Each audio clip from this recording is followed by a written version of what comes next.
Olá, pessoal.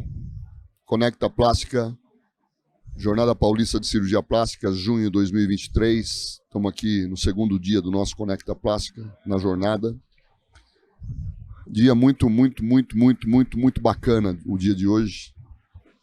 Agora eu vou falar nada mais, nada menos do que com um homem que domina um dos temas que é a minha paixão, é uma das maiores autoridades mundiais no tecido adiposo, gordura, nos efeitos regenerativos do tecido adiposo, professor Marco Aurélio Pelon, que é, antes de tudo, um grande amigo, uma pessoa por quem eu tenho um carinho muito grande. É interessante que a nossa amizade, na verdade, começou, quando se trata de amizade, é pouco tempo, né, Pelon? Porque a gente... aquela amizade a gente começou... geralmente o cara fala, eu sou amigo dele há 728 anos, tal. Eu sou amigo dele desde a infância, tal. Eu e o Pelon, a gente se tornou amigos aí faz 2 anos, né, que a gente se aproximou.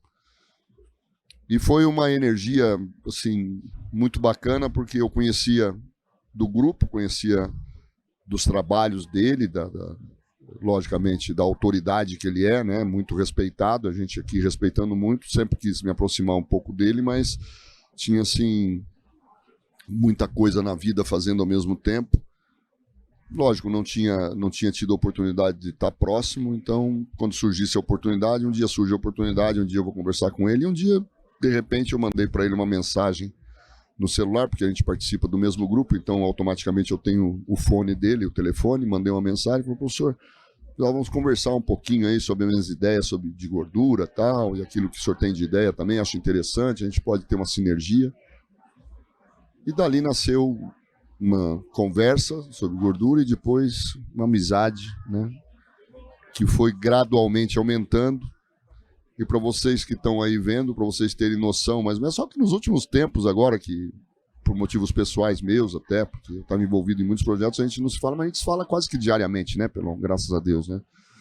Então eu apresento para vocês, apresento não, né? Todo mundo conhece, mas para quem não conhece, para o público leigo, eu estou falando aqui com uma das maiores autoridades mundiais em tecido adiposo, na gordura humana e nos efeitos regenerativos da gordura, professor Marco Aurélio Pelon, muito bem-vindo, meu irmão, meu amigo, meu querido amigo, um cara apaixonante, um cara que tem um conhecimento assim, tem teorias interessantíssimas que se comprovam diariamente nos vários locais de estudo do mundo que se pesquisa gordura, tudo que ele fala, tudo que ele teoriza se confirma através de estudos. Muito obrigado por estar aqui no Conecta Faga e trazer esse conhecimento.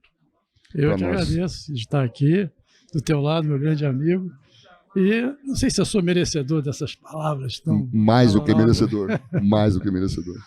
Um detalhe que a gente se conheceu e se deu muito bem, e as nossas mulheres também se dão muito bem. Isso é importante. Isso é importante. Senão não adianta nada. Senão não adianta nada, né? Só que o homem é muito bravo, viu? Ele é bravo demais. O Pelon, você não pode... é o seguinte, assim, isso devia ser um tema mais pro fim da conversa, mas a gente já coloca no começo, porque com um amigo a gente pode falar à vontade, né? Ele é um cara que você não pode contrariar muito, não, senão ele te manda merda assim em 2 minutos. Ah, vai a merda, porra! E desliga o telefone. Ele já faz isso comigo umas 3 vezes. Ah, vai a merda, porra! E desliga o telefone. Depois liga como ele acorda, tudo, né? É tranquilo. E tem um detalhe do Pelon também, que talvez ninguém saiba, né? Mas o cara, vamos dizer assim, é um Jimi Hendrix da guitarra, né? O cara tem lá uma coleção de guitarra, lá, escuta aqui, olha só, essa aqui é minha Fender, essa aqui é minha tal, essa aqui é minha tal, essa aqui só de tocar blues. É uma paixão, né, Pelon, guitarra? É uma paixão. É. Eu toco todo dia. Que bacana. E te relaxa, né? Você falou pra mim que te deixa numa boa, né? E a música faz você entender um outro lado da vida, que é a pessoa que tem o talento puro, né? Você vê um cara que nunca estudou música e um cara até que também não estudou outras coisas, né? E o cara, às vezes, toca melhor do que você que está estudando, que está se dedicando. Então, existe uma coisa na gente diferente, né? Que vem com uma coisa desconhecida, que é o chamado talento, que a pessoa tem aquela tendência aquela facilidade para poder desenvolver determinadas coisas, como a música mostra bem isso, mas tem outras áreas, né? Tem gente que se dá muito bem em escultura, pintura, desenho, matemática, né? Então, o talento é uma parte que vem com a pessoa. O Fausto Viterbo não, até você mesmo costuma dizer que às vezes eu recebo umas mensagens do além, essa né? até essa. Não, quem falou para quem? É o Rômulo. É o Rômulo Mendes, exatamente. O Rômulo fala que... Ó, Bachir, o negócio é o seguinte, ele deve ter recebido alguma informação de fora do planeta, de outro planeta, porque hoje ele tá com a macaca, ele tá doido, ele tá imaginando as coisas e você tem que ouvir o que ele tá falando, né? E quando eu tô no avião, eu tenho, não sei porquê, eu tenho mais ideias, engraçado. E a pressão? Será que eu tô mais próximo dos extraterrestres?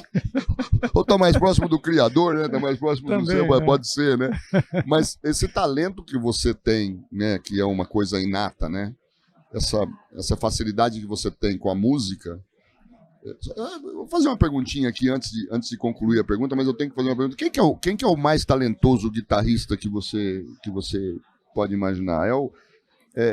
É o cara do Led Zeppelin mesmo? Atualmente é o Steve Vai, que é um cara mais novo, né? Já tá velho agora. A gente assistiu outro dia, a gente tava em casa lá, você pôs pra mim, né? Pra ver o cara, né? E o Joe Satriani, que foi professor dele, mas o Steve Vai conseguiu ultrapassá-lo. É um estilo muito progressivo, muito técnico, mas para quem gosta de guitarra, quem gosta de instrumento de corda, aprecia. Agora, o gosto musical depende de cada um. Tem gente que Santana você curte? Curto também. Bom. É bom. É uma linha mais simples, vamos dizer assim, né?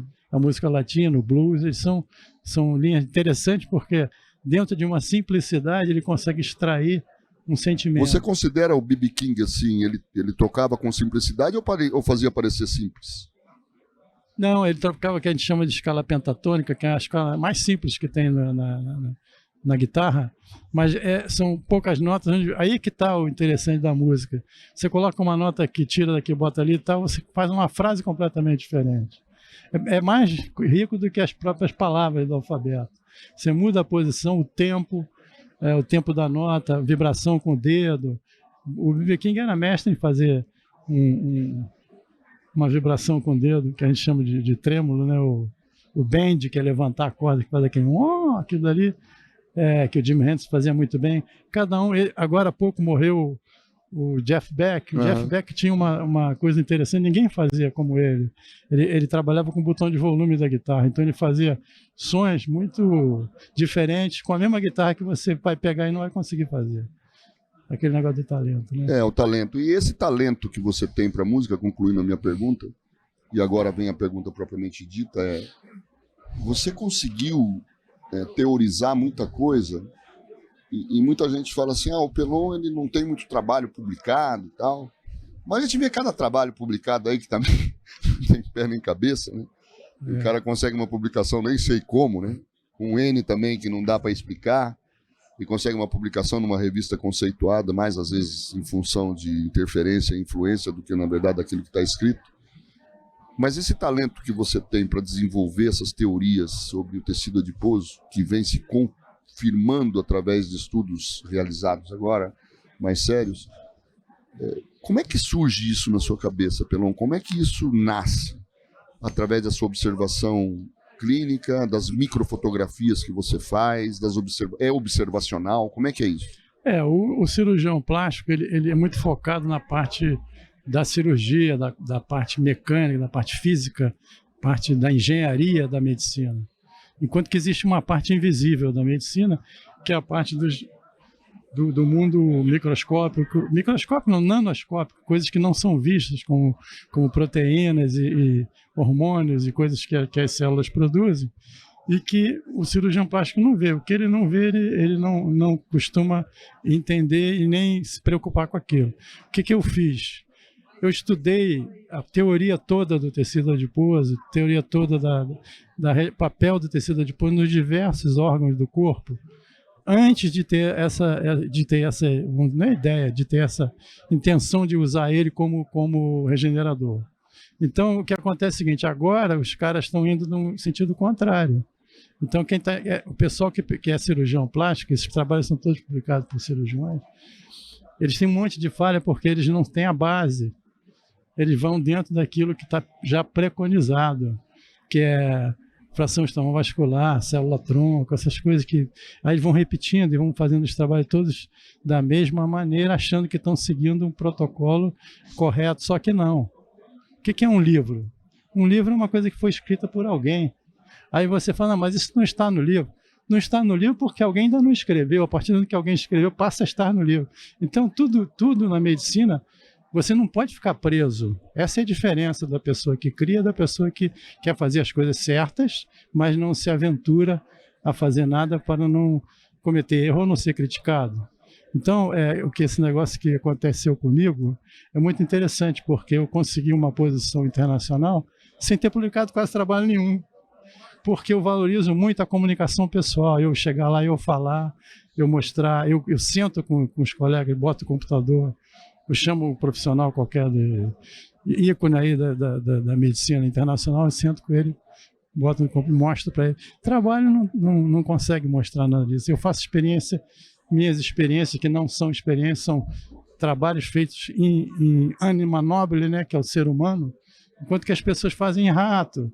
Aí faz um rato, 10 dias depois vai fazer o negócio, mas não é o mesmo rato. Eles matam o rato para fazer a biópsia, matam o rato no primeiro dia, no segundo dia, no terceiro dia. Então são ratos diferentes. Eu faço o trabalho na mesma pessoa. Aí eu vou fazendo macrofotografia, que é observacional na sua prática diária. Sim. A macrofotografia, a microfotografia, ela é tridimensional e ela é viva. A patologia, ela é bidimensional, é uma lâmina de uma coisa que já aconteceu, é uma fotografia do passado, em preto e branco, toda a cor que está ali foi colocada. Então, para você diferenciar as células, você tem que colorir com corante, enquanto que na microfotografia você mostra o que está acontecendo na vida real, e está pulsando, porque tem vida, entendeu? Então, isso tudo facilita o teu pensamento, o teu raciocínio, você não consegue ver o que está acontecendo em termos do invisível, mas você consegue, através do estudo, encaixar. Então, o que eu fiz na minha vida? Eu fui pegando as informações e fui encaixando para montar o quebra-cabeça. Quer dizer, você tem uma base de conhecimento da função do tecido adiposo nos vários órgãos, nas várias estruturas do corpo humano. Você buscou celular. Conhecimento de todas essas estruturas e aí você teorizou a função desse tecido adiposo, observando esse tecido adiposo animadamente trabalhando no corpo humano através da magnificação por fotografia eletrônica. E por exemplo, quando eu comecei a falar de exossoma, há muitos anos atrás, o exossoma ele era verificado em planta e em Drosophila melanogasta, aquela mosquinha da banana. Aí eu já entendi que aquilo ali é uma forma de comunicação que deveria haver, claro, também no nosso organismo, e comecei a citar isso como, inclusive, apresentei trabalho nos Estados Unidos falando sobre isso e tal. Agora é uma moda. Então agora todo mundo é dono do exossoma. Então, é isso que eu digo. Eu publiquei um trabalho na ISEV, International Society of Extracellular Vesicles, que isso foi há uns 10 anos atrás. Quer dizer, já existe gente estudando isso, só que o cirurgião plástico ele não tem acesso. Então esses caras que são assim ícones, eles são ícones dentro daquele mundinho, desculpa falar assim, mas eles não têm uma visão abrangente de todo o comportamento da biologia celular, entendeu? Utilizam mais um modismo funcional do que realmente um entendimento mais profundo da funcionalidade daquilo que ele está aplicando. Né? Gostei da palavra, modismo funcional. Modismo funcional. Que eu acho que é o que acontece mesmo no final das contas, né? E a gente vê, às vezes, alguns, assim, sem nenhuma crítica, porque, afinal de contas, cada um faz aquilo que acha melhor, né? Dentro da ética e da consciência pessoal de cada um, né? Mas a gente vê aí pessoal aí separando gordura, colocando num potezinho, colocando na geladeira e passa esse creminho de gordura aqui, quer dizer... Como diz um outro colega não dá para entender muito isso, né? Assim, do ponto de vista fisiológico e eu diria até do ponto de vista biológico, né?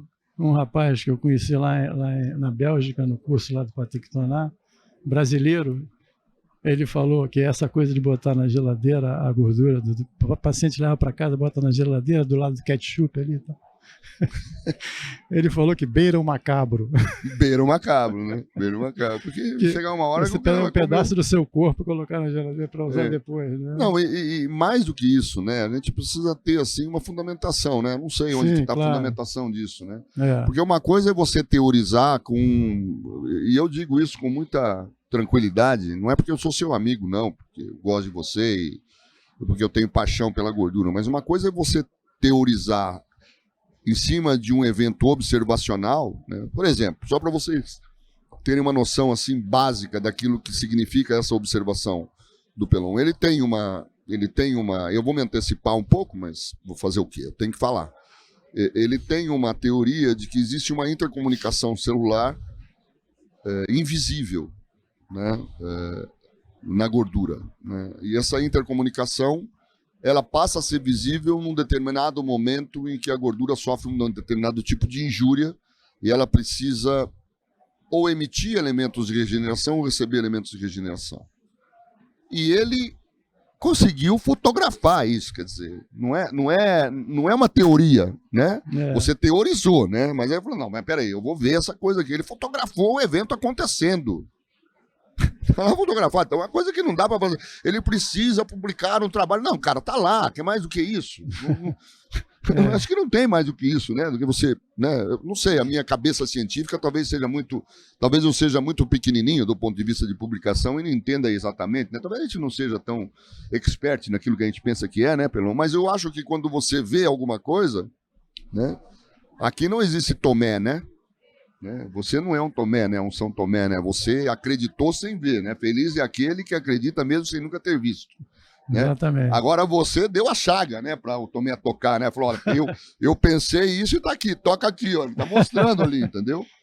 Então, eu tenho que dizer isso para completar com você uma coisa. Você se sente, às vezes, assim, um pouco amarrado nessa condição de ter que ter uma obrigatoriedade de publicar para se fazer verdade, porque o que eu observo é que aqueles que publicam, eles utilizam todos os fundamentos que você preconiza, né? Então, na verdade, eles estão utilizando aquilo que você criou como teoria, né? Desde nanoenxerto e da função do nanoenxerto, que também você tem a sua opinião pessoal sobre isso, até os microenxertos e os macroenxertos, eles utilizam essa teorização sua, talvez subconsciente, né? Como é que você se posiciona em relação a isso? Eu já fiquei mais incomodado porque me cobravam demais. Isso me trazia um transtorno, porque eu me sentia, será que eu sou muito radical? Eu não gosto de publicar trabalho, porque eu acho o seguinte, quando você vai botar uma coisa nova, como é que uma pessoa vai te julgar? Todo trabalho passa por um julgamento de um time de pessoas daquela revista que vai julgar o seu trabalho. Mas os caras vão olhar para o trabalho, não vão entender nada, vamos dizer assim, entre aspas, né? São coisas que eles ainda não sabem. Como é que eles vão me julgar? Então ficam pedindo coisas que sem sentido para mim. Então eu não gosto de fazer trabalho, entendeu? Isso daí... Você se sente agredido? Isso entrava a evolução da ciência. Do conhecimento. A ciência, tem pessoas que tem que... O próprio Einstein, quando ele criou aquelas coisas dele, foi tudo mental. Ele viu da janela dele, ele criou a gravidade, modificou a lei da gravidade, criou a lei da relatividade relativa. Depois é que ele foi correr atrás de fazer conta e tal. Quando ele começou a falar, todo mundo achou que ele era maluco. Tem que ter umas coisas assim, claro que você corre o risco de ser maluco mesmo, né? Você corre o risco, eu sei que eu digo a pessoa corre o risco de estar falando uma besteira, tá? Mas às vezes você tem um conhecimento dentro de uma área que não é de total conhecimento das pessoas, e aí você pode falar uma coisa que a pessoa acha que você é maluco. Você sabe que em cima disso que você falou, existe um livro muito legal chamado Os Inovadores, né, que conta mais ou menos a história da criação da computação. Desde lá, desde Babbage até agora, os tempos atuais.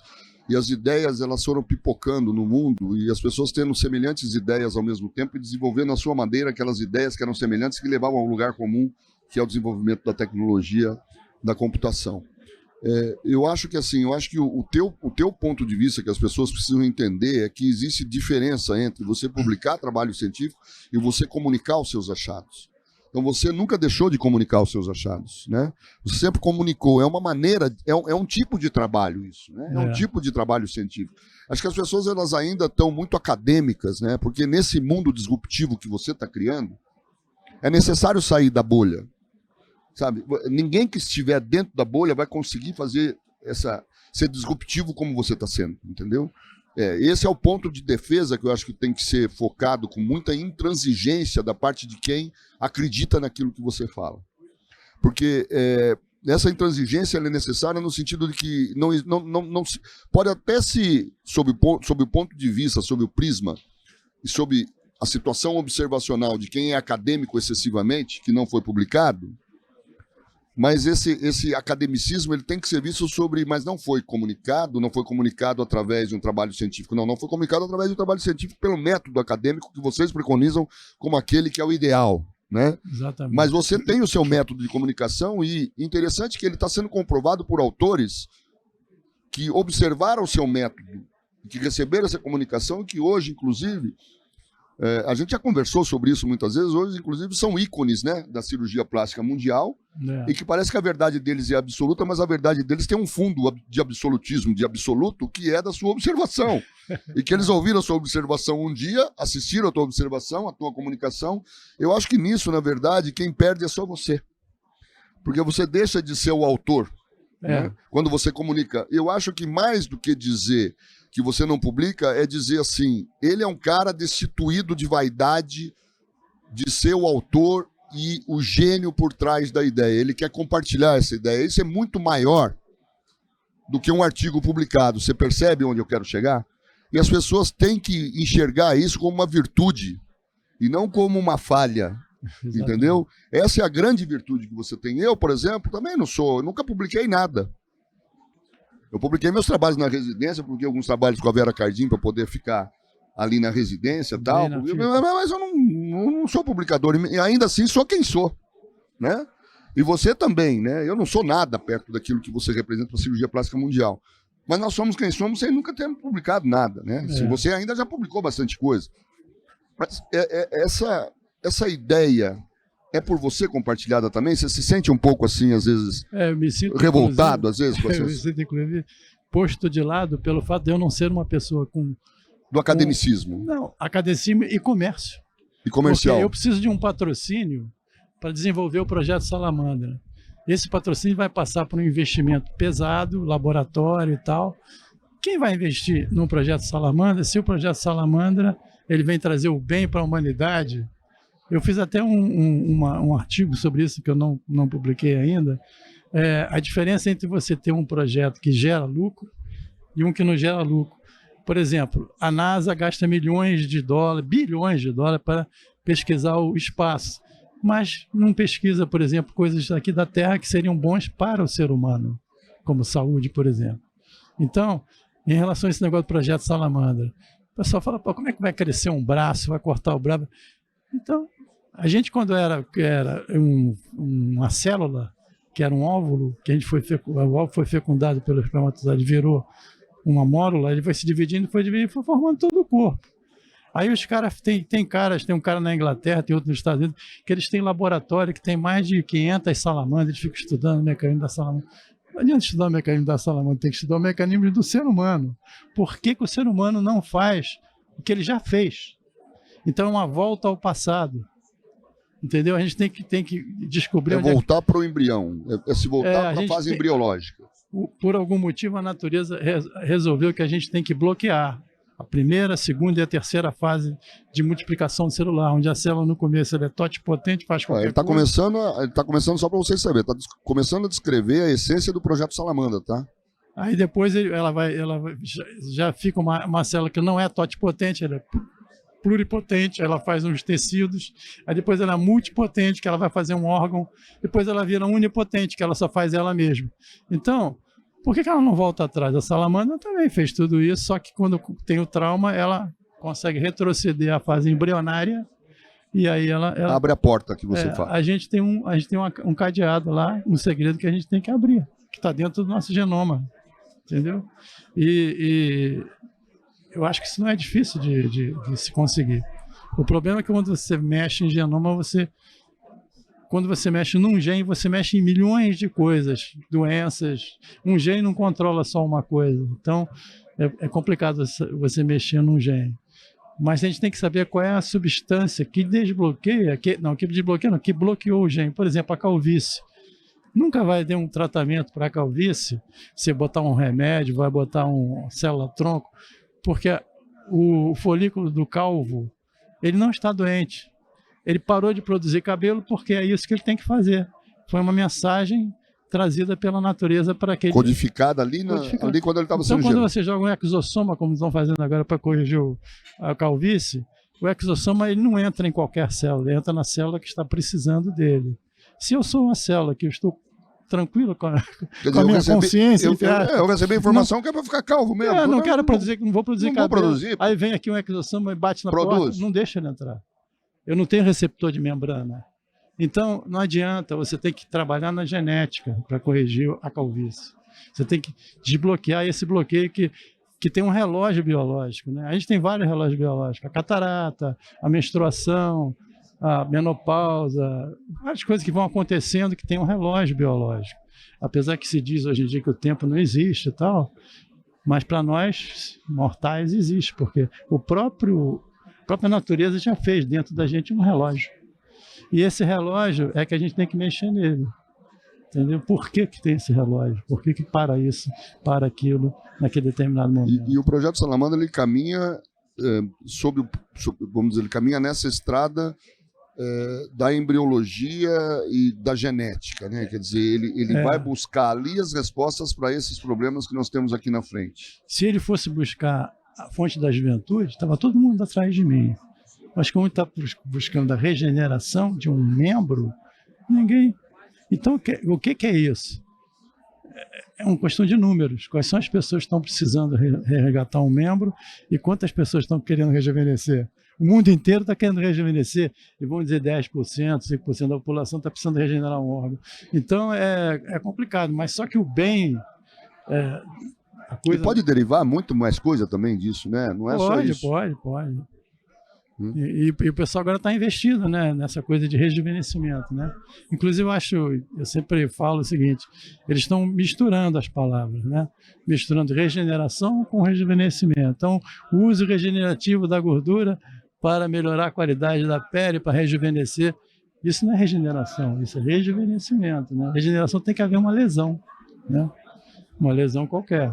Tem que ter pré-estabelecido uma lesão para regenerar. A velhice não é uma lesão, é um processo natural, cronológico, né, que não é uma doença. Então é diferente de uma lesão. As respostas são diferentes. Agora, esse efeito observacional, e através até de alguns trabalhos já publicados, do efeito rejuvenescedor do tecido adiposo colocado na face ou no tecido subcutâneo ou intradérmico através de nanoenxertos, etc., ele é um fato que realmente tem uma consistência observacional muito grande, né? E em trabalho publicado, enfim. A gente está voltando aqui para o trabalho, né? Mas está tudo errado, porque é o seguinte, quem rejuvenesce a pele não é a célula-tronco, é o bulge que já está lá na pele, ele pertence à estrutura do folículo piloso, mas ele fica mergulhado na gordura. Ele tem uma participação, é uma interação entre a gordura com a pele. Quando você faz uma ferida artificial, que você promove qualquer tipo de estímulo, microagulhamento, colocação de enxerto, qualquer coisa, a laser, qualquer coisa que você colocar ali, você vai criar uma ferida. Essa ferida pode ser real ou artificial. Se tiver comprometimento da superfície da pele, aí é uma ferida real. Ou você pode fazer uma ferida artificial, você injeta um produto embaixo da pele, por exemplo, a gordura. Ela vai criar uma falsa situação de que existe uma ferida. Então você engana o próprio metabolismo de que existe uma ferida. E aí vai estimular o bulge. O que o bulge vai fazer? Vai atropelar a camada basal que não foi lesada, mas ele acredita que foi. Então começa a haver uma migração de células novas. É um engodo. porque não rejuvenesce totalmente, por quê? Porque a camada basal está lá, a parte de agressão solar que está ali na camada basal está lá, mas as células novas que vêm, elas vão como um mosaico, elas vão se entremeando no meio das células da camada basal antiga e forma uma outra camada basal que, na verdade, é igual um mosaico, célula velha com célula nova. Entendeu? E a célula que vem de baixo, que vem lá do bulbo, ela foi menos agredida pelo sol. Então ela tem um telômero menos agredido e tem também o núcleo menos agredido. Então, por isso que você tem clareamento de pele, você tem rejuvenescimento, melhora do aspecto. Você conseguiu observar isso na microscopia fotográfica? Não, isso não tem como observar. Não tem como. Não tem como. Eu observei, sim, fotografei, fiz microfotografia desse subindo, o bulbo promovendo essa pele através de tubos onde desceria os folículos, o pelo, e aí formando a nova camada basal. E aí eu entendi que isso ocorre de uma maneira artificial, quando a gente produz o que eu chamo de ferida artificial. O que você está falando, na verdade, é que você tem um elemento estimulador de migração celular, vamos dizer assim. O verdadeiro santo graal da juventude não é a célula-tronco, é o bulbo. Mas está todo mundo preocupado com a célula-tronco. A célula-tronco foi um achado, mas a célula-tronco, no meu ver, ela não tem nenhuma participação em nada disso que está sendo falado aí. Ela tem uma participação, sim, com outras células que também participam e que, por exemplo, o adipócito adulto, ninguém estuda o adipócito adulto. O adipócito adulto é a célula mais importante do tecido adiposo, porque ela tem uma função múltipla, que outras são mais especializadas. Ela não, ela tem várias. Inclusive, quando ela quer, ela joga para fora o seu conteúdo lipídico, se transforma num fibroblasto, num macrófago, ou num pré-adipócito, ou numa célula-tronco. Então, o adipócito, não existe adipócito maduro, não existe adipócito jovem e nem adipócito velho pelo tamanho. Ele pode ser até velho, mas pode ser pequenininho, pode ser novo, pode ser grande. É um estado, ele está como adipócito adulto agora. Mas naquele tecido ali tem outros adipócitos que já foram adultos. Um grande exemplo é a própria mama. A mama, o que acontece com a glândula da mulher quando a mulher atinge a maturidade? Some a glândula e vem gordura. Essa gordura vem da onde? A glândula virou gordura de novo, que ela era gordura e virou glândula, depois ela de glândula virou gordura. Quer dizer, isso essa já tá capacidade comprovado no rato e tudo, entendeu? Essa capacidade de mutação, vamos dizer assim, de alteração, transdiferenciação, de transdiferenciação, desculpa, de transdiferenciação do tecido adiposo ainda não está completamente estudado. E está aí a chave comum. Existe na gente, tem isso tem isso na medula óssea. Por que tem gordura dentro da medula óssea? Porque a gordura não é a gordura, o adipócito não é um adipócito, ele é uma célula. Por que ela tem um monte de gordura? Ninguém sabe por que o adipócito é cheio de gordura.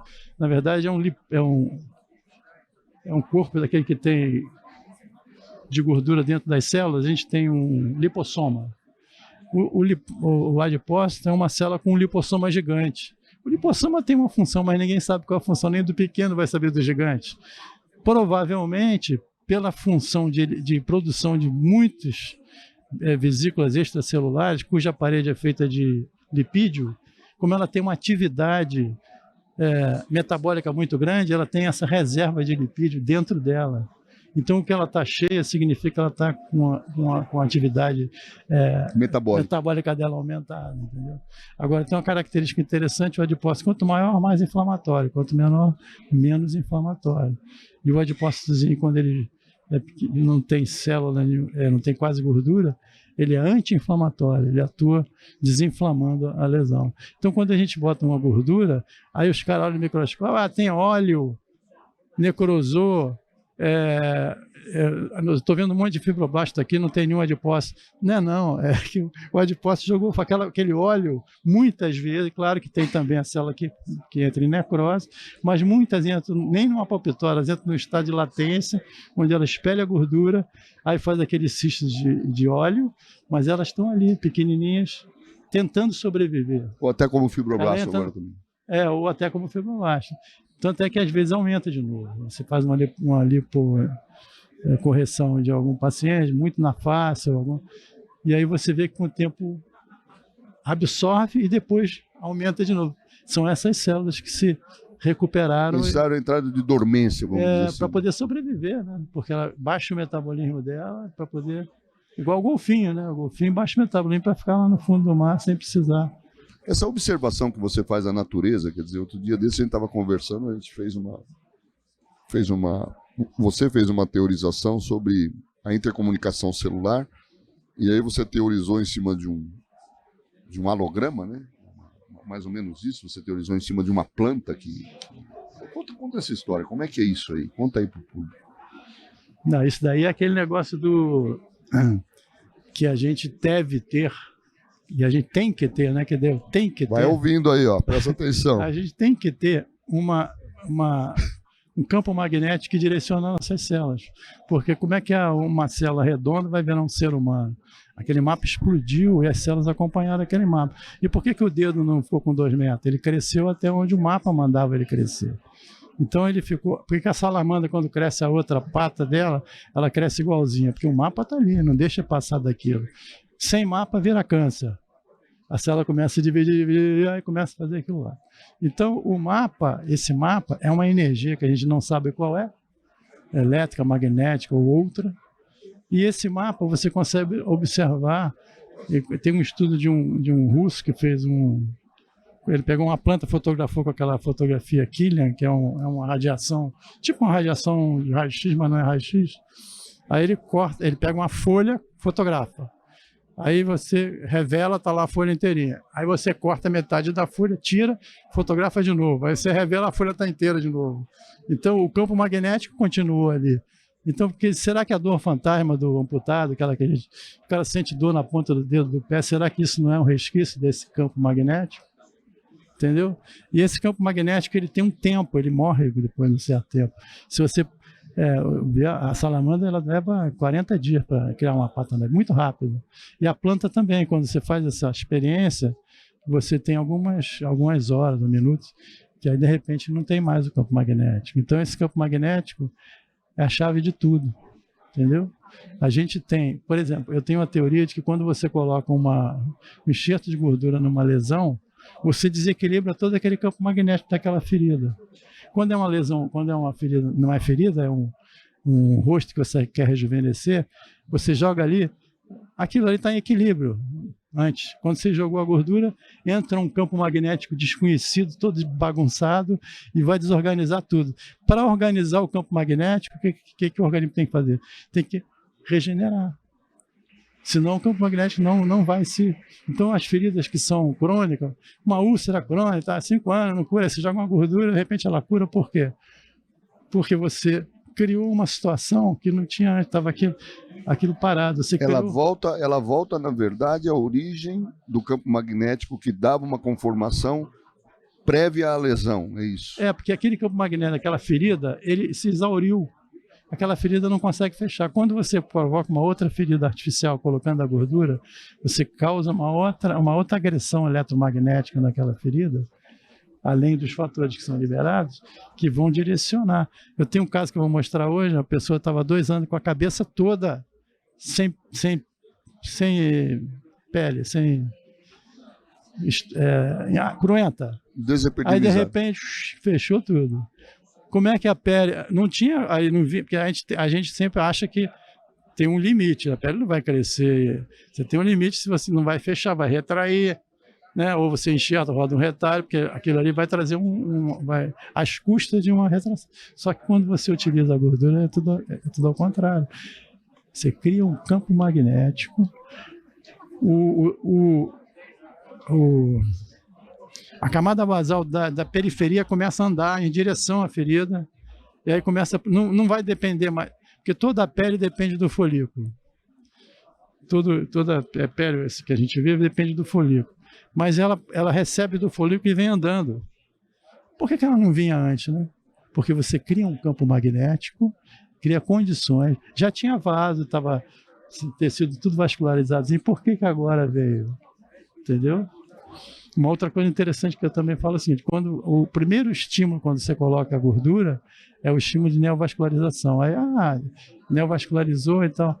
Mas o estímulo de neovascularização, ele dá informação para as células que estão ali na beirada que eu posso me reproduzir.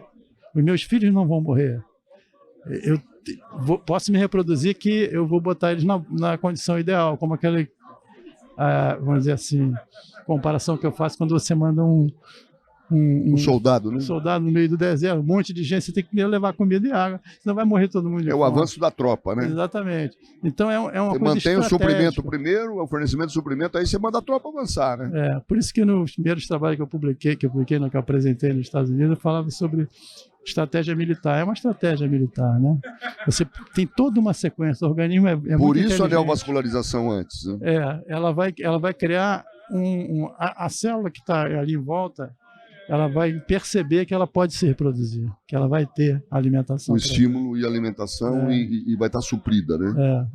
E você acredita, Pelon, que existe uma distância ainda temporal muito grande em relação àquilo que a gente tem de possibilidade hoje e esse efeito regenerativo mais completo? Porque aí você já mergulha numa outra esfera que é o transplante de órgãos e a criação de órgãos artificiais, tal, que é algo que você defende que não é o caminho, né? Você defende que o caminho realmente é a regeneração completa, né? Porque a quantidade segundo a sua teoria, conta você a sua teoria, vamos lá. O que você acha? Porque o pensamento de hoje é sempre assim, tem que ter um andaime, um scaffold, simulando uma determinada estrutura, pode ser um coração, pode ser... Aí fizeram uma orelha, só que a orelha não tem função, a orelha é um scaffold mesmo, né? Então você pega uma orelha, faz crescer uma pele e pronto, está pronta a orelha. Mas a orelha não secreta nada. Um fígado.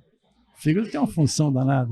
Então, não é por aí. Você não vai conseguir reproduzir tudo. Então, o que você tem que fazer? Você tem que fazer com que aquele fígado se regenere. Mas o fígado já se regenera, mas ele não se regenera de uma maneira epimórfica. O que é epimórfica? Epimórfica é imitando a forma anterior. Os órgãos internos, eles não precisam ser epimórficos. Eles só têm que ter função. Ele só tem que ter um tamanho. Se ele for muito grande, não cabe dentro da cavidade, né? Então, um coração que for desse tamanho não adianta. Mas ele pode ser redondo. Tanto é que você tem máquinas que substituem o coração. A forma do órgão não importa. Agora, para nós, que somos cirurgiões plásticos, que trabalhamos com a parte externa, a forma importa. Então, eu tenho que regenerar uma mão, ela tem que ter forma de mão. Não basta ela segurar alguma coisa. E ela não pode ser uma mão cheia de escama, com a unha toda torta. Tem que ser uma mão esteticamente aceitável, como é o rosto. O rosto ainda é pior ainda, porque o rosto tem a identidade. A mão não tem muito a identidade, mas o rosto, até para as pessoas te reconhecerem e você se reconhecer quando você olha no espelho. Então tem esses dois lados, né? A parte interna, os órgãos não precisam ser epimórficos, é mais fácil de você fazer. Mas eu acho que não é chegar e fazer um molde e botar um monte de célula para ela se dividirem, não. Eu acho que tem que pegar uma célula da pessoa. Por exemplo, o cara tem um tumor de fígado lá, ou tá uma cirrose que vai morrer. Vai lá e vê que tem célula viável dentro daquele mosaico de células lesada, vai ter uma outra viável. Aí você tira aquela célula e faz ela se reproduzir e formar um novo fígado. Entendeu? Esse é o verdadeiro regeneração, e não você fazer um fígado de uma armadura, uma rede de um material sintético qualquer, ou até biológico, e que botar tem a célula, forma de fígado e povoar com célula. Não tem nada a ver, entendeu?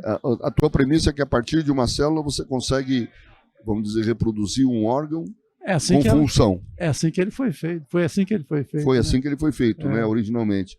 E essa ideia de um órgão artificial, ele necessita de um investimento brutal, que talvez os elementos as drogas, né, anti-rejeição aí, né, as drogas, os imunomoduladores aí, enfim, eles acabam talvez chegando até antes a ponto de ser um problema secundário, né, para transplante.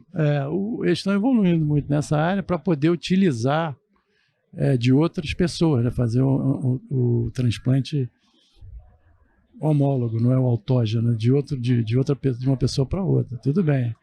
Só que atualmente isso daí causa uma porção de transtornos, inclusive gera câncer e tal.